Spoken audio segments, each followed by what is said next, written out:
Good morning बच्चों।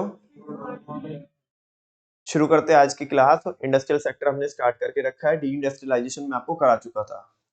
D industrialisation में खास तौर पे जैसे कि ब्रैकेट में लिखा हुआ भी है decline of handicraft industries. Britishers ने हमारे हैंडीक्राफ्ट सेक्टर की रूट पे क्या किया, अटैक किया। हैंडीक्राफ्ट सेक्टर खुद ही हमारी रूट था, उसकी भी रूट पे इन्होंने क्या किया, अटैक किया। बहुत डीप डाउन जाके इन्होंने क्या किया, अटैक किया, जिससे कि हम क्या हो जाए और हमारा सेकेंडरी जो सेक्टर है, इंडस्ट्रियल सेक्टर है, वो क्या हो जाए, हैम्पर हो जाए, बर्बाद हो जाए। इन्होंने क्या किया, इनका जो मकसद था वो टू फोल्ड पॉलिसी थी। क्या थी? Two fold policy. इन्होंने हमारे इंडस्ट्रीज को बर्बाद इसलिए किया क्योंकि हमारी इंडस्ट्रीज बर्बाद हो जाएगी तो ये जो रॉ मटेरियल प्रोड्यूस करते हैं उनका कोई कंज्यूमर नहीं मिलेगा। और कंज्यूमर कौन थे? ये थे। तो जितना भी हम रॉ मटेरियल प्रोड्यूस कर रहे थे वो सारी सप्लाई हम किनको करें? ताकि ब्रिटिशर्स को। तो हमारी इंडस्ट्रीज को बर्बाद कर दिया। पहला मकसद टू फोल्ड पॉलिसी में वन फोल्ड ये है। दूसरा, इनकी इंडस्ट्रीज खत्म हो जाएगी, फिनिश गुड्स की तो इनकी रिक्वायरमेंट रहेगी। जब इंडस्ट्रीज नहीं है तो फिनिश गुड्स नहीं आएगा, लेकिन हम रॉ मटेरियल यहाँ से लेके जाएंगे, उसे चमकाएंगे, उसे क्या करेंगे, इधर वापस से एक्सपोर्ट करके इन्हें बेचेंगे हम। तो इन्हें एक क्या चाहिए थी, प्रॉमिसिंग मार्केट चाहिए थी अपने फिनिश गुड्स के लिए। तो ये डी इंडस्ट्रियलाइजेशन में इन्होंने किया। एक बात। दूसरा बच्चों, इन्होंने डिस्क्रिमिनेटरी टैरिफ पॉलिसी लगाई। मतलब भारत में जो पॉलिसी इन्होंने बनाई, टैक्सेशन पॉलिसी, उसमें बहुत ज्यादा भेदभाव था। भेदभाव कैसे था कि जब ये यहाँ से क्या करते थे, रॉ मटेरियल लेके जाते थे, उस पे कस्टम ड्यूटी नहीं देते थे। अपना फिनिश गुड्स लेके आते थे तो भी कस्टम ड्यूटी नहीं देते थे। लेकिन अगर हम हैंडीक्राफ्ट प्रोडक्ट क्या करते थे, बाहर बेचते थे, तो उस पे बहुत हैवी टैक्सेस ये लगाते थे, जिससे कि वो प्रोडक्ट क्या हो जाए, महंगा हो जाए। और जो वो प्रोडक्ट की जो फॉरेन मार्केट थी हमारे लिए, वो हम क्या करते, लूज कर दे। बात समझ में आती है बच्चों? ये उसके अंदर लिखा था। नेक्स्ट है टैरिफ, मैंने बता दिया था आपको, ये कस्टम ड्यूटीज का सब्स्टिट्यूशन में आप यूज कर सकते हो उसे। नेक्स्ट है lack of capital good industries. Capital good industries वो होती है जो मशीनरी और हैवी इक्विपमेंट्स क्या करती है, प्रोड्यूस करती है। तो भारत में ऐसी कोई भी इंडस्ट्री नहीं थी, ना के बराबर आप मान के चलो। एक आध कोई होगी, बहुत बहुत कम, बहुत कम। और ब्रिटिशर्स ने कभी इस पे ध्यान भी नहीं दिया कि यहाँ पे ऐसी मशीनरीज वगैरह क्या होनी चाहिए, प्रोड्यूस होनी चाहिए। बिकॉज ये हमेशा चाहते थे कि हमारे सामने हाथ फैलाए, ये हमारे नीचे रहे, हमारे से दब के रहे, ठीक है ना, हमारे से बात बात पे खैरात मांगे, भाई साहब अवेलेबल करा दो ना, ठीक है ना, कुछ मशीनरीज अवेलेबल करा दो ना, हम भी इधर क्या कर देंगे, प्रोडक्शन चालू कर देंगे। तो ये हमेशा चाहते थे कि ये हमारे ऊपर डिपेंडेंट रहे, ठीक है ना। नेक्स्ट है बच्चों, ये भी मैं पढ़ा चुका था आपको, लो कंट्रीब्यूशन टू जीडीपी। ज्यादातर लोग तो एग्रीकल्चर में लगे हुए थे, यहाँ पे बहुत कम लोग थे। ना ही हमारे पास कैपिटल गुड इंडस्ट्रीज थी, ना ही हमारे पास कोई टेक्नोलॉजी थी, ठीक है ना। तो कंट्रीब्यूशन भी सेकेंडरी सेक्टर का जीडीपी में क्या था, कम था। नेक्स्ट पॉइंट है, काफी अच्छा पॉइंट है, न्यू पैटर्न्स ऑफ डिमांड। बेटा जैसे जैसे ब्रिटिशर्स आते गए, अभी जैसे हम वो पढ़ के आते हैं बिजनेस वाले चैप्टर में, मतलब बिजनेस स्टडीज के चैप्टर में, जो कंज्यूमर प्रोडक्शन हम आजकल पढ़ रहे हैं, उसमें हम एक राइट पढ़ के आते हैं, राइट टू चूज, है ना। तो वहां पे हमारे को चूज करने का, सिलेक्शन करने का अधिकार होता है। और वो राइट बोलता है कि सेलर ने या मार्केटर ने वाइड वैरायटी ऑफर करनी चाहिए। देखो आज एक चिंटी को प्रोडक्ट मिल रहे हैं, मान लो कॉस्मेटिक प्रोडक्ट मिल रहे हैं, और वो इंडियन सप्लायर सप्लाई कर रहा है, तो उसके पास एक लिमिटेड चॉइस है। क्या है? लिमिटेड चॉइस है। लेकिन जैसे ही ब्रिटिशर्स ने क्या किया, एंटर किया, तो उन्होंने और भी अपनी रेंज क्या करी, मार्केट में निकाली, और रेंज ऑफर करी उन्होंने। तो इससे क्या हुआ, इससे न्यू पैटर्न्स निकल के आए, किसके, डिमांड के। जहां पे जो लोग थे ना, लोग बहुत ज्यादा इंटरेस्टेड थे, है ना, उस टाइम पे जो इंडियंस थे, they are keen interested to adopt the new patterns of demand. वो वेस्टर्न कल्चर को अडॉप्ट करने के लिए बहुत ज्यादा इंटरेस्टेड थे। और बच्चों ये हकीकत भी है। वो तो टाइम चलो ठीक था, आज मैं आपको बताता हूँ। अगर बच्चों कोई भी चीज मैं आपको इधर कराता हूँ, मान लिया आपको ऐसा कि अलोंग विद द हम स्टडी कुछ ऐसा करें कि जहाँ पे बच्चे बच्चे रिलैक्सेशन ऐसा फील करें कि उनको वो रिलैक्सेशन मिल रहा है। तो मैंने ऐसा देखा है कि बच्चे बहुत ज्यादा कंफर्टेबल नहीं हो पाते, और इंटरेस्टेड भी होते हैं तो थोड़ा दब के इंटरेस्टेड होते हैं। क्यों? क्योंकि हमारे एनवायरनमेंट का फर्क पड़ता है। लेकिन जब यही बच्चे अभी जनवरी और फरवरी की बात है और यही बच्चे अप्रैल और मई में मैं देखता हूँ तो ये बच्चे खुल के आते हैं, क्योंकि कॉलेजेस में गए होते हैं, वहां पे ना तो कोई रोक ना तो कोई टोक, जिसे करना है जो करना है जैसे करना है सब करे, है ना। और फिर वहां पे वो उस चीज को क्या मानते हैं, स्टैंडर्ड मानते हैं। क्या मानते हैं? क्योंकि वो जितना यहाँ पे दब के रहा होता है ना बच्चा एनवायरमेंट से, अब क्योंकि उसे अपने अरमान निकालने के लिए, है ना, वो सारी चीजें परफॉर्म तो करनी होती है, तो खुल के क्या करता है, परफॉर्म करता है ना। और जो यहाँ पे आकर के जिसकी कोई एक प्रॉपर लैंग्वेज नहीं थी, अब लोकल लैंग्वेज जिसको बनते नहीं थी, वो उधर जाकर के बहुत बड़ा अंग्रेज बनने की कोशिश करता है। समझ में आ रही बात? लोकल के बच्चे की बात बता रहा हूँ मैं आपको, ठीक है। तो तुम देखो कि जब आज जहाँ पे हमारी सोच इतनी डेवलप हो चुकी है, वहां पे भी हम एक वेस्टर्न कल्चर को अडॉप्ट करने के लिए इतना इंटरेस्टेड है। ओ भाई आज मेरे पास टाइम नहीं है, आज मैं पार्टी के लिए जाऊंगा, सैटरडे संडे वीकेंड है, ठीक है ना। जहाँ पे मैं जिस फॉर्म में मैं काम करता था, ठीक है ना, तो वहां पे बहुत सारे लोग मतलब पूरे हफ्ते वेट करते थे वीकेंड की, कि भाई पार्टी शार्टी करेंगे जाके सैटरडे संडे में, चिल करेंगे, जस्ट रिलैक्स बेबी, ये और वो सारी चीजें बस। तो लोग इतना इंटरेस्टेड होते हैं, है ना। तुम यहाँ पे सुनो, मैं अदरवाइज बात नहीं कर रहा हूँ बच्चों, लेकिन मैं रियलिटी बता रहा हूँ। आप यहाँ पे कितना भी कवर होके रहो, कैसे भी रहो, कितना मतलब वो एनवायरनमेंट का फर्क पड़ता है, लेकिन बाहर जाकर के जितना यहाँ पे दबाया है ना बच्चे को, मैं थोड़ा सा हल्का सा बच्चों को माहौल देने की कोशिश करता हूँ कि उनके वाला माहौल, ताकि क्या कि कुछ ऐसा हो कि बच्चा एकदम से कि अपने आप को दबा हुआ महसूस ना करे, और वो जब वो बाहर जाए तो वो ऐसा ना हो कि यार कि बस अब तो मेरे को सारे अरमान निकालने हैं। हल्का सा उसे अगर थोड़ा सा यहीं पे ऐसा माहौल मिला होता है तो बोलता है मेरे लिए नॉर्मल बात है, ठीक है ना। कोई तो ऐसा है कि जो हमें पहले भी समझता था, हमारे से कोई इस तरह की हम क्या कर सकते थे, अपनी कोई थोड़ी बहुत अगर हमारे साथ कोई प्रॉब्लम होती है या हम थोड़ा बहुत इनफॉर्मल रहते हैं तो वो हम समझते हैं। लेकिन बच्चा यहाँ पे किसी को अपनी बात बता ही नहीं पाता, फिर वो जाके सारे अरमान अपने कहाँ पे निकालता है, और फिर वो ऐसे बोलते हैं ना कि जैसे फट के निकलता है पूरा वो, ठीक है ना, वैसी चीज हो जाती है, तो वो अलग ही चीज हो जाती है कुछ। तो बच्चे, मैं कह रहा हूँ कि आज के टाइम पे जहाँ पे हमारी, मैं अल्टीमेटली बताना क्या चाहता हूँ, आज के टाइम पे हमारी सोच इतनी डेवलप हो चुकी है, फिर भी बच्चे या अपनी जो बाकी दूसरे लोग भी, केवल बच्चों की बात नहीं है, बड़े लोग भी, है ना, अपना वो स्टैंडर्ड मेंटेन करते हैं और वेस्टर्न कल्चर को अडॉप्ट करने के लिए बहुत ज्यादा इंटरेस्टेड होते हैं। तो उस टाइम पे तो यार एक चीज नहीं मिली थी, मतलब कहाँ हमारे पास वो लिमिटेड चॉइस, है ना, और हमारे पास नए नए प्रोडक्ट आ रहे हैं, क्या आ रहे हैं, नए नए प्रोडक्ट आ रहे हैं। तो उस केस में तो लोग बोले यार पता नहीं है क्या आ गया, बहुत ये तो बहुत अच्छा सा लग रहा है ना। कंपैरेटिवली हैंडीक्राफ्ट प्रोडक्ट के कंपैरिजन में कहीं ना कहीं क्या भी है, सस्ता भी है और बहुत ज्यादा चमक भी है, इसमें नई चीज है भाई ये तो, ठीक है ना। इससे तो अलग ही ग्लो आ रहा है, खासकर अगर मैं कॉस्मेटिक प्रोडक्ट की बात करूँ तो। समझ में आ रही है बात? तो न्यू पैटर्न्स क्या हुए, अराइज हुए, किसके, डिमांड के, जहाँ पे लोग, जहाँ पे ऐसे बोलते हैं ना कि लोगों की, चलो वैसे तो वांट्स क्या होती है, अनलिमिटेड होती है, लेकिन उस टाइम तक तो तुम यही मान के चलो लोगों की जो डिमांड थी, मैं ऐसे तो नहीं बोलूंगा कि लिमिटेड थी, लेकिन ये बोल सकता हूँ कि उस टाइम पे इंडियंस लोगों की जो डिमांड थी वो बहुत सिंपल थी। क्या थी? सिंपल थी, है ना। उनको वाइड वैरायटी ऑफर करके उनको क्या किया गया, उनको क्या किया गया, जो नई नई जो डिमांड के जो पैटर्न्स थे उनसे वो क्या कराए गए, रेज कराए गए कि आप इन्हें भी क्या करो, कंज्यूम करो, इनकी भी क्या करो, डिमांड करो। तो मार्केट में नए नए प्रोडक्ट की एंट्री हुई, ठीक है ना।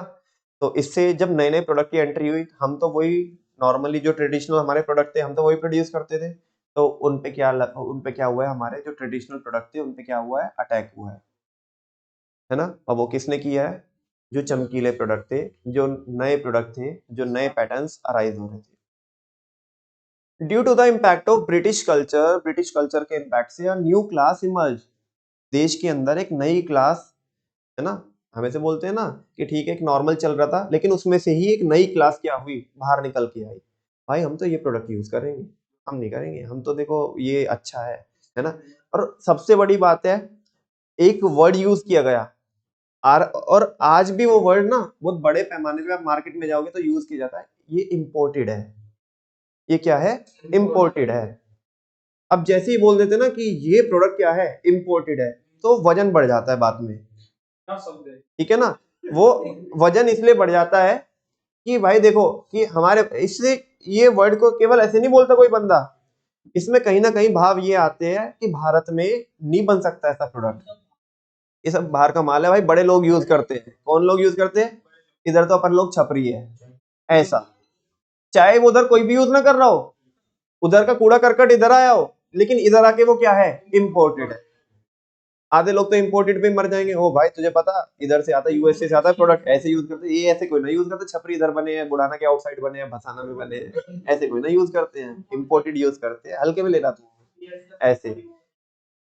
इधर दरअसल क्या है, इधर दिखावा ज्यादा है, डिमॉन्स्ट्रेशन ज्यादा है। वो आपने पढ़ा भी होगा माइक्रो इकोनॉमिक्स में, जब हम थ्योरी ऑफ डिमांड पढ़ते हैं तो डिमॉन्स्ट्रेशन इफेक्ट वर्क करता है, दिखावा वर्क करता है, खासकर भारत में तो, ठीक है ना। Due to the impact of British culture, उनके इम्पैक्ट की वजह से एक नई क्लास इमर्ज हुई इंडिया में, which was keen to adopt the western life style, जो किसको अडॉप्ट करना चाहते थे, और बड़ी उत्सुकता के साथ, मतलब कीन इंटरेस्टेड, बहुत ज्यादा हाईली इंटरेस्टेड थे वो किसको अडॉप्ट करने के लिए। यार ये तो बहुत सही है ना, ऐसा ही ये बस कूल डूड बन के, ये तो बहुत सही है यार, बहुत सही है, ठीक है ना। This change the pattern of demand, इससे क्या हुआ, जो डिमांड के पैटर्न से वो क्या हुए, चेंज हुए। और वो किसके फेवर में थे, अगेंस्ट में थे इंडियन के, जो इंडियन प्रोडक्ट है उनके अगेंस्ट में, against the Indian product and in favour of the British product. जब एक बात बताओ यार, सारे खेल किसका है, डिमांड का है, ठीक है ना। मेरी वैल्यू तुम्हारे से है, तुम डिमांड ही नहीं करोगे तो मेरी कोई वैल्यू नहीं है। बात समझ में आ रही है। अमीर की वैल्यू किससे है, गरीब से है। गरीब अगर होंगे तो अमीर की वैल्यू है, और अगर गरीब नहीं होंगे तो कौन पूछ रहा है अमीर को। सारा खेल यही है, यहाँ पे भी वही पॉइंट अप्लाई होता है बच्चों। अगर हम इंडियन प्रोडक्ट की क्या ही नहीं करेंगे, डिमांड ही नहीं करेंगे, तो उसकी कुछ वैल्यू नहीं होगी। सारा खेल ही किसका है इकोनॉमिक्स में, डिमांड और सप्लाई का है। नेक्स्ट है, इन्होंने क्या लेके आया, रेलवे लेके आया भारत में, introduction of railways in India. हमारे पर्पस के लिए नहीं लेके आया, अपने पर। इन्हें क्या प्रॉब्लम हो रही थी, प्रॉब्लम समझो आप। ये बाहर से, अपने यहाँ से, ब्रिटेन से लेके आते थे प्रोडक्ट, और वो उधर पोर्ट तक तो आ जाते थे। लेकिन अब भारत एक छोटा देश तो है नहीं, बड़ा देश है। इंटरनल सर्कुलेशन में नहीं दिक्कत आती थी, मतलब इंटरनल ट्रांसपोर्ट में नहीं दिक्कत आती थी, ठीक है ना। क्योंकि अगर भारत के हर एक हिस्से तक अपना प्रोडक्ट पहुंचाना है तो ट्रांसपोर्टेशन कॉस्ट बहुत हाई लगती थी। इन्हें लगा यार क्या करना चाहिए, रेलवे उधर चलती है, ये रेलवे इधर भी चला दो। इसलिए नहीं कि ये लोगों को फायदा हो जाएगा, हाँ अपने फायदे के लिए, ताकि इनकी ट्रांसपोर्टेशन कॉस्ट क्या हो जाए, कम हो जाए, और हम पूरी तरीके से किसको बर्बाद कर दे, इंडियन इंडस्ट्रीज को बर्बाद कर दे। क्योंकि अगर हमारे आजकल जो हमारी ट्रांसपोर्टेशन कॉस्ट ज्यादा आ रही है, वो चमकीले तो है ही हमारे प्रोडक्ट, लोग इंटरेस्टेड भी है हमारे प्रोडक्ट को अडॉप्ट करने के लिए। लेकिन जो थोड़े बहुत हमें ऐसा लगता है कि जो महंगे हो भी रहे हैं हमारे प्रोडक्ट, उसको हम और सस्ता कर सकते हैं रेलवे को इंट्रोड्यूस करके भारत में। तो इन्होंने वही काम किया, रेलवे को इंट्रोड्यूस इसलिए किया ताकि हमारे सेकेंडरी सेक्टर को, इंडस्ट्रियल सेक्टर को बर्बाद कर सके। Introduction of railways in India, with the introduction of railway, किसके इंट्रोडक्शन से, the size of the market for British product expand, इनके जो प्रोडक्ट की जो मार्केट थी वो क्या हो गई, एक्सपेंड हो गई। अब जो अनटच एरिया थे ना, इनको इन्होंने जाके उधर आइस भी किया, पाइस भी किया, और धप्पा भी किया, सब कुछ किया, ठीक है ना भाई। जिधर जिधर नहीं, ऐसे बोलते, जैसे बोलते हैं कि जिधर ना पहुंचे रवि उधर पहुंचे कवि। इन्होंने वही काम किया ब्रिटिशर्स ने, कि जो जहां तक अभी भारत के हिस्से तक कोई पहुंचा नहीं था, अभी हम वहां पे भी पहुंचेंगे, है ना, लोगों को वहां पे भी अवेलेबल कराएंगे। जैसे ऐसे होता है ना कि दूर दराज के इलाकों में लोगों को थोड़ा बहुत पता चलता है कि भाई ऐसे ऐसे प्रोडक्ट यूज, जैसे अब यहाँ देखो आप हमारे लोकल एरिया में, आज खैर इंटरनेट का जमाना है, लोगों को बहुत पहले पता पड़ जाता है, कम्युनिकेशन बहुत स्ट्रांग है आज, ठीक है। तो कोई चीज दूसरे शहरों में आती है, मेट्रो सिटीज में आती है भारत के, या इवन कोई फॉरेन कंट्रीज में चल रही है, पता पड़ जाता है ना आज, तो बहुत जल्दी पता पड़ जाता है कि भाई ऐसा कोई प्रोडक्ट करके आ रहा है। लेकिन इधर बाद में आएगा वो, भाई हम ऐसे इलाके में थोड़ा बाद में, यहाँ पे क्या होती है, उन चीजों की लॉन्चिंग होती है जब लोग उधर मजा ले लिए होते हैं, ठीक है ना। अब अब उधर उस टाइम पे भी कम्युनिकेशन इतना स्ट्रांग तो था नहीं, लोगों को पता तो पड़ती थी चीजें कि भाई हाँ ऐसे शहरों में लोग ऐसे प्रोडक्ट यूज कर रहे हैं, है ना। किसी एक आध को कम मतलब पता तो पड़ती थी, कम लोगों को पता पड़ती थी।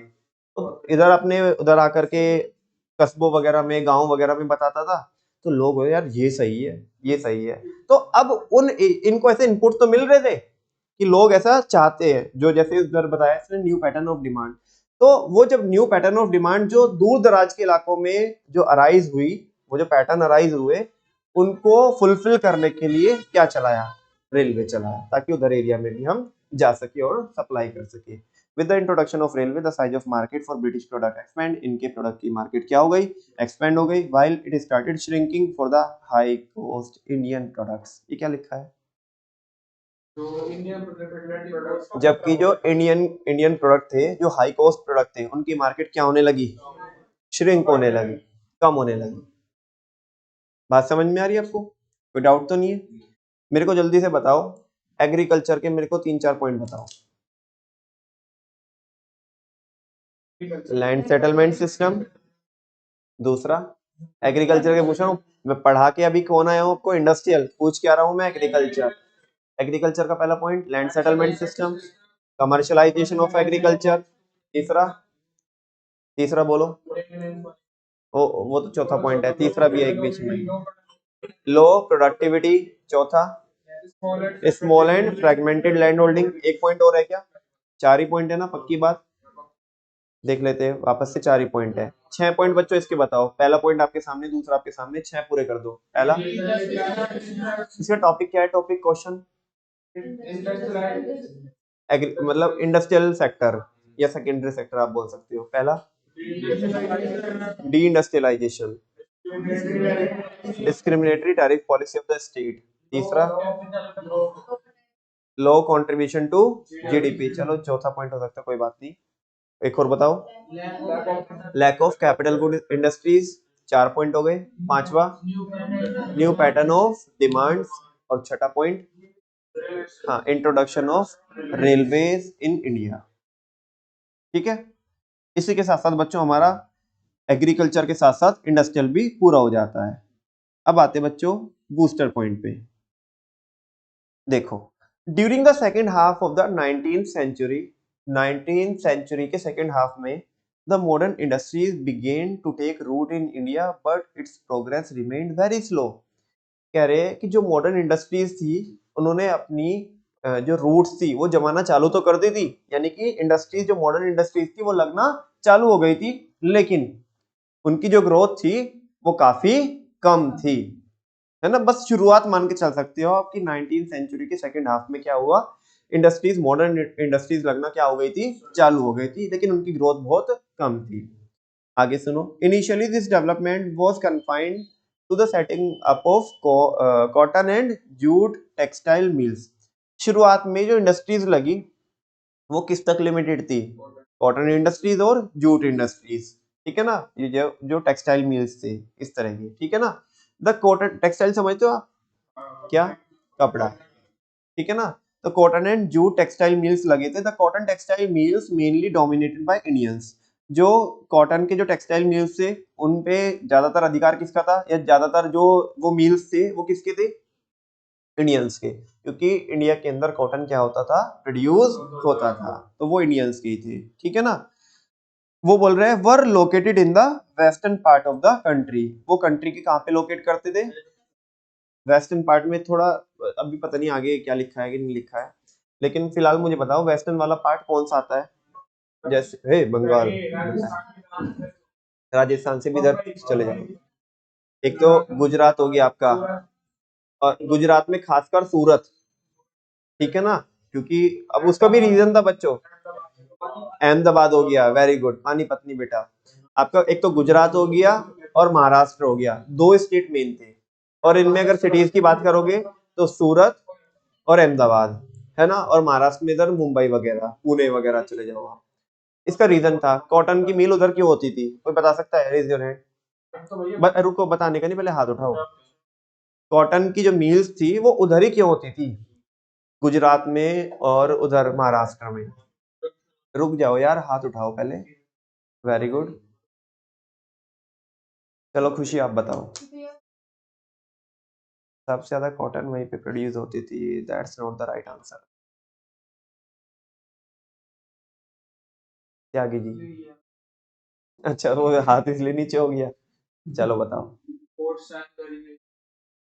तो पोर्ट का क्या मतलब था? इंडियंस डोमिनेट करते थे और इंडिया में ही प्रोडक्शन होता था, वो वहां पे नहीं होता था प्रोडक्शन। तो वेरी गुड, बता रहे हो कुछ और? Very good. Environment is the main reason. मैं बताता हूँ आपको, वो बिल्कुल सही बोल रहे हैं और आई थिंक वो आगे भी अक्षिता यही बोलने वाली है, सारे बच्चे सुन लो। कॉटन, जब हम कॉटन से धागा बनाते हैं और धागे से कॉटन का टेक्सटाइल बनाते हैं, कपड़ा बनाते हैं, तो कॉटन के धागे को एनवायरनमेंट में मॉइस्चर चाहिए, नमी चाहिए। अदरवाइज वो जो मशीन्स होती है वो धागा टूट जाता है। अगर टेम्परेचर क्या हो, ज्यादा हो, तो वो धागा क्या हो जाता है, टूट जाता है। समझ में आ रही है आपको बात? और धागा टूटेगा तो प्रॉब्लम होगी। अब तुम इधर, जैसे अभी इधर वाले एरिया में आ जाओ, अपने वाले जिधर हम एरिया में रहते हैं, इधर तो टेम्परेचर भाई गर्मियों में आपका 42, 44 और कभी कभी एक्सट्रीम सिचुएशन में 48 भी चला जाता है, लोगों को चक्कर आना शुरू हो जाते हैं। समझ में आ रही है बात? लेकिन आप महाराष्ट्र में जाओगे और गुजरात में जाओगे तो वहाँ पे ऑल टाइम जो वेदर रहता है वो मौसम में नमी रहती है। एक कॉमन, एक नॉर्मल आप बोल सकते हो मौसम जो रहता है, यानी कि मौसम में नमी रहती है। और नमी ही चाहिए होती है किसको? कॉटन को, ताकि वो धागा ना टूटे। दैट्स वाई वो सारी जो मिल्स थी, कॉटन जो मिल्स थी, वो उधर महाराष्ट्र में और गुजरात में रहती थी। ठीक है ना? तो ये बोल रहा है यहाँ पे, the cotton textile mills mainly dominated by Indians, Indians dominate करते थे उनको, were located in the western part of the country, वो कंट्री के वेस्टर्न पार्ट में थी, namely Maharashtra and Gujarat. while the jute mills dominated by the foreigners were mainly concentrated in Bengal। वो बोल रहे हैं कि जो जूट मिल थी उनके ऊपर ज्यादा, मतलब वो जो ज्यादा ओनरशिप थी जूट मिल की, वो किसके पास थी? हाँ, किसके पास? फॉरेनर्स के पास, यानी कि ब्रिटिशर्स के पास। और वो देश के कौन से पार्ट में, कौन से हिस्से में ना? हाँ, बात समझ में आ रही है आपको? अब देखो एमसीक्यू यहीं से अराइज हो सकती है, छोटे छोटे छोटे छोटे पिद्दी पिद्दी से एमसीक्यू। कैसे? वो बोलेगा कि जो जूट के जो मिल थे उनकी ओनरशिप ज्यादा किसके पास थी? इंडियंस के पास, फॉरेनर्स के पास, both A and B, none of these. तो वो किस, वो आंसर क्या रहेगा? फॉरेनर्स। अच्छा, वो देश के कौन से पार्ट में थी? ऐसे दे देगा, Bengal, Maharashtra, Gujarat, none of these, तो बंगाल। ठीक है ना? उधर वहीं पे उन्होंने जमींदारी सिस्टम वगैरह, कमर्शलाइजेशन जो कराया वो उधर ही कराया, वो इस वजह से। ठीक है। अच्छा, वो ऐसा ऐसे सेम किसके लिए पूछ सकता है? कॉटन के लिए, कि कॉटन इंडस्ट्रीज जो थी, कॉटन जो मिल थे, टेक्सटाइल मिल्स, उनको कौन डोमिनेट करता था? तो उसका आंसर रहेगा इंडियंस। और वो भारत के कौन से हिस्से में थे? वेस्टर्न हिस्से में, और उनमें से भी मेनली कौन? महाराष्ट्र और गुजरात। तो बच्चों ऐसा आपको कभी वो डिटेल में तो नहीं पूछेगा, लेकिन ये मैंने इनफैक्ट ये पॉइंटर्स भी मैंने बाद में ऐड किए थे। इनिशियली जब मैंने इसका टेक्स्ट बनाया था तो जब नहीं ऐड किए थे, बूस्टर पॉइंट जितने भी डले हुए इसमें वो बाद में डले हुए, जब छोटे छोटे छोटे छोटे जब हमने सैंपल पेपर्स वगैरह सॉल्व किए तो उनमें क्वेश्चंस बार बार बच्चों को परेशान कर रहे थे, तो अच्छा इसलिए है कि क्लास में उन्हें पढ़ा दिया जाए, ताकि बाद में, क्योंकि जो प्राइवेट जो सैंपल पेपर्स होते हैं वो बहुत एक्स्ट्रा कंटेंट देके रखते हैं, फिर बच्चा पूछता है तो दिक्कत आती है बाद में। ठीक है ना? तो इससे अच्छा था कि वो रिदम बिगड़ता है तो क्लास में उन्हें कवर कर ली जाए, तो मैंने बाद में किए थे। Subsequently the iron and steel industries began coming up in the beginning of the 20th century। 19th के सेकेंड हाफ में तो कॉटन और जूट के जो मिल थे वो लगने चालू हुए, लेकिन ऐसा बहुत ज्यादा ग्रोथ नहीं थी। लेकिन 20th सेंचुरी के स्टार्टिंग वाले फेज में बच्चे लोगों, कौन सी भी इंडस्ट्रीज लगना चालू हुई? आयरन एंड स्टील इंडस्ट्रीज, जिनको हैवी इंडस्ट्रीज भी बोला जाता है। क्या बोला जाता है? Heavy industries. ठीक है ना? तो आयरन और जो स्टील इंडस्ट्रीज थी ये लगना चालू हुई 20th सेंचुरी के स्टार्टिंग में, और ये क्वेश्चन कई बार पूछ भी लिया है सीबीएसई ने, ये काफी इंपॉर्टेंट है, इसको अलग से भी मैंने हाईलाइट करके रखा है। The Tata iron and steel company, जिसका नाम है टिस्को, वॉज इनकॉर्पोरेटेड इन 1907, 1907। इसको अलग अलग फॉर्म में पूछते हैं, वो फिल इन द ब्लैंक की फॉर्म में पूछते हैं। एक क्रोनोलॉजी वाले क्वेश्चन भी आते हैं इधर इंडियन इकोनॉमिक में, क्रोनोलॉजी वाले क्वेश्चन ये आते हैं कि आप, कि जो ये इवेंट हुए ना, वो 4 इवेंट लिख के देगा आपको और वो बोलेगा इन इवेंट को क्रोनोलॉजी से लगाओ, यानी कि तुम्हें ये पता होना चाहिए ये इवेंट कब में हुआ है, तो तभी आप क्रोनोलॉजी समझते हो, मतलब टाइमिंग के अकॉर्डिंग। तो टाइमिंग के अकॉर्डिंग आप तभी सेट कर पाओगे। समझ में आ रही है बात? तो ये याद रखने का, टिस्को की स्थापना या इनकॉर्पोरेशन या एस्टैब्लिशमेंट कब हुआ? 1907 में, ठीक है ना। A few other industries in the field of sugar, cement, paper industry, etc. came up after the Second World War. और सेकेंड वर्ल्ड वॉर के बाद जो दूसरी इंडस्ट्रीज थी जिनके यहाँ पे नाम लिखे हैं, जैसे कि शुगर, सीमेंट और पेपर मिल वगैरह एक्सेट्रा एक्सेट्रा, ये लगने स्टार्ट हुए सेकेंड वर्ल्ड वॉर के बाद। आपको पता है बच्चों लोगों कि मुजफ्फरनगर किसके नाम से जाना जाता है? मुजफ्फरनगर की जो पेपर मिल्स है वो बहुत ज्यादा पॉपुलर है, बहुत ज्यादा पॉपुलर। आप मुजफ्फरनगर जाओगे, मुजफ्फरनगर से निकलोगे, जो भोपा रोड है उधर बैक टू बैक चिपक के बहुत सारी पेपर मिल्स हैं, ठीक है ना। मैंने आपको पहले भी शेयरिंग की थी, है ना। उन कंपनीज का, उन इंडस्ट्रीज का, उन मिल्स का हमने ऑडिट भी किया हुआ है, तो उनकी बहुत हद तक हमें प्रोसेस भी पता है कि कैसे कैसे पेपर बनता है। एक बार मैंने आपके साथ शेयर भी की थी कि बगास से पेपर बनता है, ठीक है। तो अभी आप इधर देखोगे, उत्तर प्रदेश में देखोगे तो शुगर मिल भी काफी क्या है, मुजफ्फरनगर तो खासकर मुजफ्फरनगर तो पेपर मिल के लिए, और उत्तर प्रदेश किसके लिए? शुगर मिल के लिए। अब हमारे लोकल एरिया में देखो, अब जैसे उसका रीजन देखे अगर हम कि शुगर मिल इधर ज्यादा क्यों है, तो उसका रीजन वो है जो आपने जैसे कॉटन के लिए बोला था, बिकॉज उत्तर प्रदेश में शुगर बहुत ज्यादा होता है, शुगर केन बहुत ज्यादा होता है, गन्ना बहुत ज्यादा होता है, ठीक है ना। अब अगर ये मिल अगर हम बच्चे लोगों को राजस्थान में लगाए, कहाँ पे लगाए? जमेगा नहीं, इधर से सप्लाई करने में उधर ट्रांसपोर्टेशन कॉस्ट बहुत महंगी आएगी। समझ में आ रही है ना? तो तुम देखो, अभी तुम अपने लोकल एरिया में देखो कितने सारे मिल है। शामली में मिल है एक, सबसे पहले तुम्हारे अपने लोकल से स्टार्ट करते हैं। बसाना में आपकी मिल है ना। शामली में आपकी मिल है, इधर मंसूरपुर आपकी मिल है, खतौली आपकी मिल है, ठीक है ना। और मुजफ्फरनगर से मुजफ्फरनगर से आगे एक एक मिल और है, टिकोला शुगर मिल, ठीक है ना। और मंसूरपुर वाली गिन ली हमने। एक इधर जाओगे तो आप बावली के आसपास कोई गांव पड़ता है, रमाला आई थिंक, है ना। खतौली वाली बोल दी मैंने, रमाला में भी एक शुगर मिल पड़ती है। समझ में आ रही है आपके देवबंद के पास? मेरी नॉलेज में नहीं है, लेकिन अगर ऐसा तुम देखो इधर ही, थोड़ा इधर इधर देखोगे ना, इधर इधर देखोगे तो 8-10 मिल है, तो बिल्कुल हमारे, ये मान के चलो आप 30 to 40 किलोमीटर के रेडियस में 8-10 मिल है, क्योंकि प्रोडक्शन बहुत ज्यादा होता है, खासकर पश्चिमी उत्तर प्रदेश में। हाँ, उसका है वो, अभी डिस्क्लोज मत कर, उसका भी अपना एक किस्सा है, वो जब भी आएगा तो मैं तभी बताऊंगा, ठीक है ना। हाँ जी। तो बच्चों ये समझ में आया आपको? सबसे पहले कौन सी इंडस्ट्रीज लगना चालू हुई 19 के सेकेंड हाफ में? बोलो ना आप। कॉटन और जूट टेक्सटाइल मिल्स, ठीक है ना। अच्छा, उसके बाद फिर फॉलो किसने किया? आयरन एंड स्टील ने। और टिस्को की स्टैब्लिशमेंट हुई 1907 में, 1907 में। और सेकेंड वर्ल्ड वॉर के बाद में सीमेंट और शुगर इंडस्ट्रीज और पेपर इंडस्ट्रीज वगैरह क्या लगना हुई, चालू हुई, came up after the second world war. Another significant drawback of the new industrial sector was the very limited area of operation of the public sector. ये समझा क्या बोला इसने? जो सेकेंडरी सेक्टर था, इंडस्ट्रियल सेक्टर था, उसकी अपने आप में एक लिमिटेशन ये थी कि जितनी भी इंडस्ट्रीज थी वहां पे जो पब्लिक सेक्टर मतलब गवर्नमेंट का अधिकार बहुत कम था। गवर्नमेंट का अधिकार बहुत कम था। और तुम्हें तो पता है प्राइवेट पार्टी बच्चों अपने हिसाब से क्या करती है, काम करती है। उनका सोशल वेलफेयर तो ऐसा मकसद रहेगा नहीं। तो वही बोल रहा है, अनदर सिग्निफिकेंट ड्रॉबैक, एक बहुत बड़ी ड्रॉबैक ये थी of the new industrial sector, नए इंडस्ट्रियल सेक्टर की, was the very limited area of operation of the public sector. Public sector के लिए जगह बहुत कम थी, मतलब पब्लिक सेक्टर ऑपरेट नहीं करता था, प्राइवेट पार्टी ऑपरेट करती थी। दिस सेक्टर रिमेन, जैसे टाटा है, टाटा तुम्हें क्या लगता है, टाटा पब्लिक सेक्टर है, प्राइवेट सेक्टर है? तो प्राइवेट पार्टी ही करती थी। This sector remain confined only to the railway. ये कह रहा है, अभी ये देखो ध्यान से पढ़ना, कभी इसका मिस इंटरप्रिटेशन मत निकाल लेना। वो कह रहा है this sector remain confined only to the railway, मतलब जो पब्लिक सेक्टर था ना, पब्लिक सेक्टर तो किस तक ही सिमट के रह गया, रेलवे, पावर जनरेशन, जो बड़े बड़े काम है, बड़े बड़े काम। बच्चे लोगों, रेलवे चलाना कोई छोटी मोटी बात, एक ट्रैक बिछाने के लिए जिंदगी जाएगी, घर जाएगा, ठीक है ना। अच्छा, पावर जनरेशन, पावर जनरेट करना, इनफैक्ट पोर्ट चलाना। आजकल तो गवर्नमेंट मैनेजमेंट करने के लिए, जैसे आप सुनते होंगे कि अडानीज वगैरह को दे दिए पोर्ट, ठीक है ना, बेचे नहीं होते, वो मैनेज करने के लिए दिए होते हैं, ठीक है ना। तो जो बड़े बड़े, जो क्या है, बड़े बड़े जो काम है पावर जनरेशन का, रेलवे, है ना, और पोर्ट चलाना, एयरपोर्ट चलाना, ये बड़े बड़े काम है।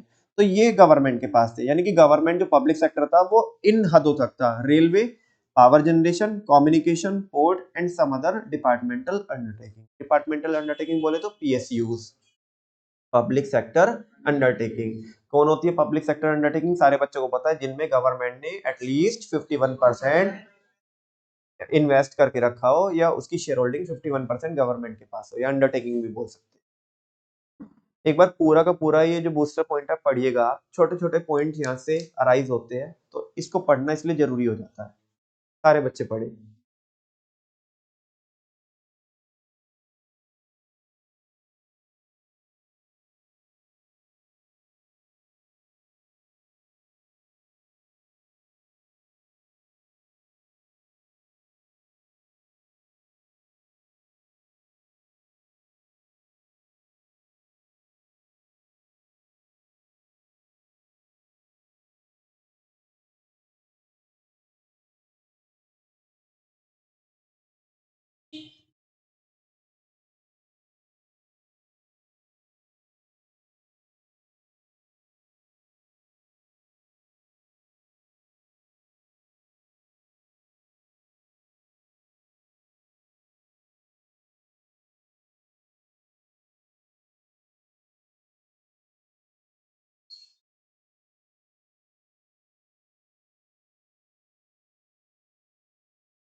आज मैं आपके लिए टेलीग्राम पे वापस से वो जो टाइमलाइन है एक बार उसे शेयर करूंगा, ताकि किसी बच्चों को उसे फाइंड आउट करने में दिक्कत ना आए। आप जैसे जैसे पढ़ते जाएंगे ऊपर से उसे एक बार देखते जाना क्या क्या कैसे कैसे होते जा रहा है। इनफैक्ट जो भी पॉइंट मिसिंग रहेंगे, ऐसा आपको लगता है कि ये पॉइंट मिसिंग है, तो प्लीज़ आप बताइएगा।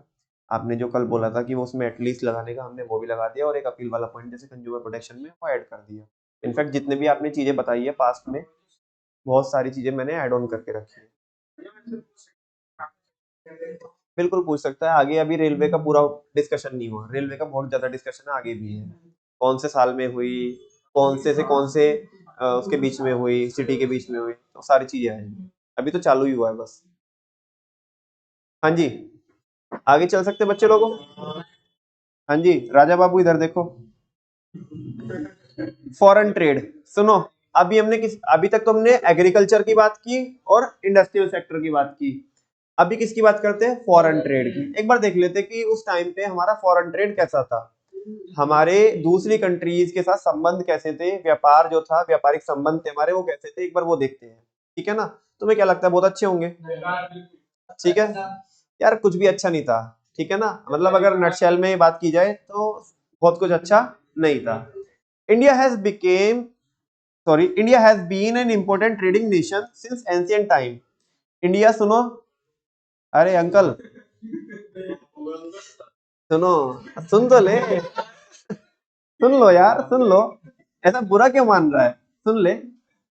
India has been an important trading nation since ancient time. India पहले से क्या रहा है? ट्रेडिंग नेशन रहा है एंशिएंट टाइम से ही, लेकिन ब्रिटिशर्स ने क्या किया है, उसे लूटा है। India has been an important trading nation since ancient times, however the restrictive policies adopted by the colonial government adversely affected the structure, composition and volume of India's foreign trade। क्या बोल रहा है? लेकिन जो रेस्ट्रिक्टिव पॉलिसीज थी किसकी, बोलो किसकी थी? जो कॉलोनियल गवर्नमेंट की रेस्ट्रिक्टिव पॉलिसीज थी, एडवर्सली अफेक्टेड। उन्होंने क्या किया? एडवर्सली अफेक्ट किया किसको? हमारे स्ट्रक्चर को। किसको? जो फॉरेन ट्रेड का हमारा स्ट्रक्चर था, कंपोजिशन था, मतलब कंपोजिशन की, जैसे ये वाला हम प्रोडक्ट इतना क्या करते हैं, सप्लाई करते हैं फॉरेन वालों को, ये वाला प्रोडक्ट इतना सप्लाई करते हैं वगैरह वगैरह। And volume of India foreign trade, और ओवरऑल वॉल्यूम को, जितनी भी क्वांटिटी से क्या किया, बहुत ज्यादा अफेक्ट किया, एडवर्सली अफेक्ट किया। The state of India's foreign trade during British rule is discussed as under। वो कह रहे हैं कि जो इंडिया का जो फॉरेन ट्रेड था ब्रिटिश रूल के टाइम पे, उसको हम इन पॉइंट से डिस्कस कर सकते हैं। पहला, exporter of primary product and importer of finish goods. हम लोग किसके एक्सपोर्टर थे?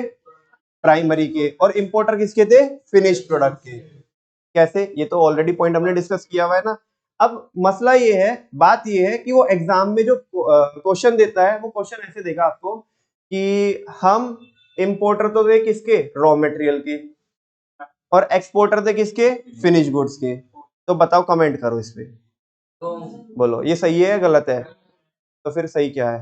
हम एक्सपोर्टर थे किसके, रॉ मटेरियल के, और इंपोर्टर थे फिनिश गुड्स के। तो बस इस बात का आपको क्या करके चलना है, ध्यान करके चलना है। India became an exporter of primary product.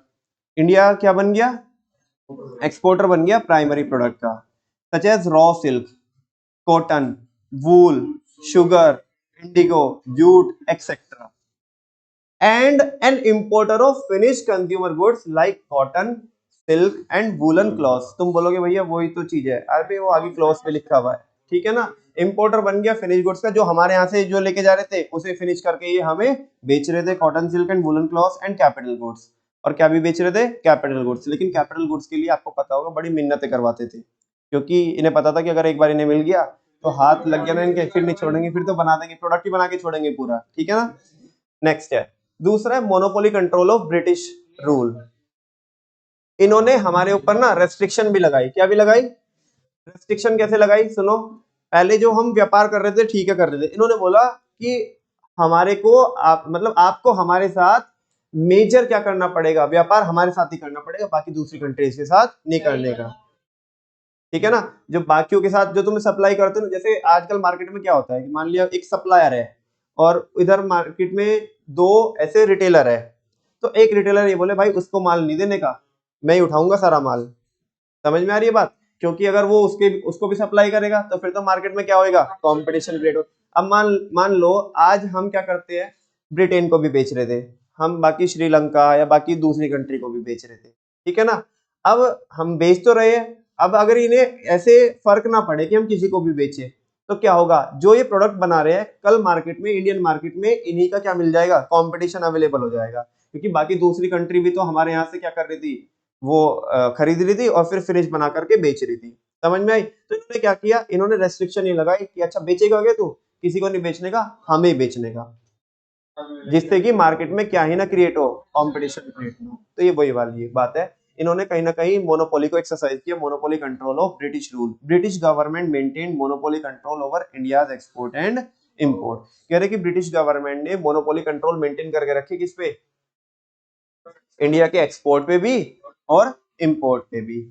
बेचेंगे तो इन्हें बेचेंगे, मंगाएंगे तो इनसे ही मंगाएंगे। More than 50% of India's foreign trade was restricted to Britain. 50% से ज्यादा, यानी कि आधे से ज्यादा जो व्यापार था वो तो किसके साथ ही कर सकते थे हम, ब्रिटेन के साथ, ठीक है ना। While the rest was allowed with a few other countries like China, Sri Lanka and Iran. बाकी का ट्रेड भी लिमिटेड कंट्रीज के साथ कर सकते थे, ऐसे नहीं सबके साथ कर सकते थे। उनमें से क्या है, यहाँ से एमसीक्यू राइज हो सकता है बच्चों, वो बोलेगा कि बाकी का जो बचा हुआ जो ट्रेड था जो इंडियंस लोग कर सकते थे, जो रेस्ट्रिक्शन इन्होंने लगाई ब्रिटिशर्स ने, वो कौन कौन सी कंट्री, जैसे 4 कंट्री देगा आपको, एक बोलेगा चाइना, एक ऑस्ट्रेलिया, श्रीलंका और एक ईरान, ठीक है ना। या तो ये पूछेगा इनमें से कि इनमें से कौन सी नहीं है, तो कौन सी नहीं है, ऑस्ट्रेलिया। या तो ये पूछेगा कि इनमें से कौन सी है, और चौथा ऑप्शन देगा ऑल ऑफ दीज। समझ में आ रही है आपको बात, तो फिर उस केस में क्या रहेगा, ऑल ऑफ दीज। 3 कंट्री के साथ ही रेस्ट्रिक्टेड थे, जो ज्यादातर हम बाकी बचा हुआ ट्रेड कर सकते थे, चाइना, श्रीलंका और ईरान। इंडस्ट्री जो एक्सपोर्ट था हमारा, मतलब जो फॉरेन सेक्टर था, उसकी पहली हेडिंग क्या है, हम एक्सपोर्टर थे किसके, फिनिश गुड्स के, और इंपोर्टर थे किसके, रॉ मटेरियल के। और दूसरा क्या है बच्चों, दूसरा monopoly control of British rule. तीसरा क्या है, एक पॉइंट और है इस पे, तो यार मेरे को ना आपको एक वीडियो भी शेयर करनी है। The opening of the Suez canal in 1869। एक क्वेश्चन और एमसीक्यू आपके सामने, स्वेज कैनाल की ओपनिंग कब हुई, 1869।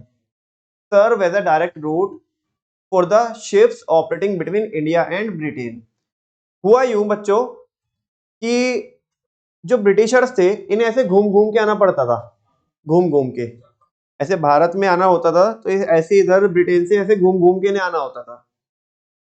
पहले तो इनकी ट्रांसपोर्टेशन कॉस्ट किसकी वजह से ज्यादा लग रही थी इन्हें, कि इंडिया में जो सप्लाई ना जो इंडिया में सप्लाई करते थे तो इंडिया के अंदर इन्हें ट्रांसपोर्टेशन कॉस्ट महंगी, उससे तो इन्होंने क्या कर दिया, रेलवे से कॉम्पनसेट कर दिया, न्यूट्रलाइज कर दिया, वो तो इन्होंने क्या कर दी, कम कर दी। अब इन्हें क्योंकि इन्होंने देखा चलो यहाँ से तो ठीक है निपटे, है ना, अभी इधर ऐसे घूम घूम के आना पड़ता है, टाइम भी लगता है, टाइम भी लगता है और पैसा भी लगता है। इन्होंने बोला कुछ तो ऐसा करना पड़ेगा कि डायरेक्ट रूट हो, तो इन्होंने किसकी ओपनिंग कराई, सुएज कैनाल की। पिछले सालों बच्चों, ये पिछले 1-1.5 साल पहले काफी चर्चा में था ये पॉइंट, मतलब जो स्वेज कैनाल वाला था, वहां पे एक शिप फंस गई थी, अगर आपने सुना होगा तो। बहुत बड़ी शिप थी, और वो उससे ना क्या हुआ कि जो हमारे एक्सपोर्ट और इंपोर्ट थे वो बहुत ज्यादा इम्पैक्ट हुए, और चीजों के रेट भी बढ़ने चालू हो गए थे। अब ये पूरी एक कहानी है इसकी अपनी, ये हम कल देखेंगे, लेकिन फिलहाल इस पॉइंट को मैं क्या कर देता हूँ, पूरा कर देता हूँ। The opening of the Suez canal in 1869, आपके लिए एमसीक्यू में क्या रहेगा, इस स्वेज कैनाल की ओपनिंग कब में हुई थी, 1869 में। और इसने क्या किया, serve as a direct route for the ships operating between India and Britain. और ये जो इंडिया और ब्रिटेन के बीच में क्या करती थी, जो डायरेक्ट रूट क्या करती थी, मतलब इससे होता था डायरेक्ट रूट, हम वहां से क्या कर सकते थे, जो ब्रिटेन जो वो थे ब्रिटिशर्स से उधर से इधर डायरेक्ट आ सकते थे, ना कि ऐसा घूम घूम के। ठीक है, एक पॉइंट बस ये और देख लो, और वीडियो कल दिखाऊंगा। Drain of Indian wealth during British rule, ये हमारे यहाँ से क्या लेके गए, पैसा लूट के लेकर के गए। कैसे, जो हम एक्सपोर्ट करते थे उससे जो पैसा बनाते थे, वो पैसा भी लूट के गए। मतलब हम मेहनत कर रहे थे, मजा तो कौन ही ले रहा था, ये ले रहे थे। Under British rule the export of India exceeded from import, British rule में ये तो अच्छी बात हुई कि हमारे एक्सपोर्ट ज्यादा हुए, किससे, इंपोर्ट से। हमारे एक्सपोर्ट क्या हुए, ज्यादा हुए, किससे, इंपोर्ट से। लेकिन वो फायदा तो कुछ नहीं था ना उन एक्सपोर्ट का, ऐसा तो वही लेके जा रहे थे। It implied a surplus in the balance of trade, सारे बच्चों को पता है, अब सारे बच्चे वो पढ़ के आते हैं मैक्रो, मैक्रो में बीओपी पढ़ के आते हो। जब हमारे क्या रहेंगे, एक्सपोर्ट ज्यादा रहेंगे और इंपोर्ट क्या रहेंगे, मुझे बताओ बीओपी में सरप्लस आएगा कि डेफिसिट आएगा। ये वही तो बोल रहा है कि हमारा जो बैलेंस ऑफ ट्रेड, ये बात कर रहा है बीओटी की, क्योंकि बीओटी में विजिबल की बात करता है वो, ठीक है ना। तो कह रहा है उसमें सरप्लस आ रहा है, however the export surplus was used, लेकिन वो जो सरप्लस होता भी था ना, वो सरप्लस यूज किस में करते थे, to make payments for admin expenses of the British government. ये इधर जो पूरा अपना सिस्टम चला के रखते थे ना, या तो उसमें पैसा खर्च करते थे, वो जो सरप्लस से पैसा जनरेट होता था। मतलब अपने जो इन्होंने ऑफिसेज बना रखे थे, जहाँ से कंट्रोल करते थे, हेडक्वार्टर बना रखे थे, है ना, हेड ऑफिस बना रखे थे, ब्रांच बना रखी थी, उन सबको चलाने के लिए, कंट्रोल करने के लिए पैसे लगता था, तो वो कहाँ से फंड करते थे, जो हमें भारत को, यानी कि एक्सपोर्ट से जो पैसा कमाया गया होता था।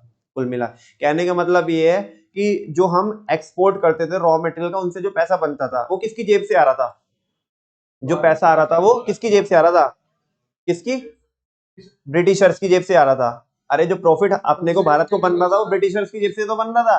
इन्होंने बोला ये तो हमारा ही प्रॉफिट है, तुम कैसे यूज कर सकते हो, तो हम जो इधर क्या करते हैं, एडमिनिस्ट्रेशन चलाते हैं, उसी में खर्चा करेंगे प्रॉफिट, मतलब अपना प्रॉफिट अपने लिए खर्च करेंगे, तुम्हारे लिए नहीं खर्च करेंगे। एक बात, कौन, उन्हें तो जो मिला पैसा मिल गया ना। अब जो ओवरऑल जो ट्रेड करने में जो फायदा हुआ उसकी बात कर रहे हैं।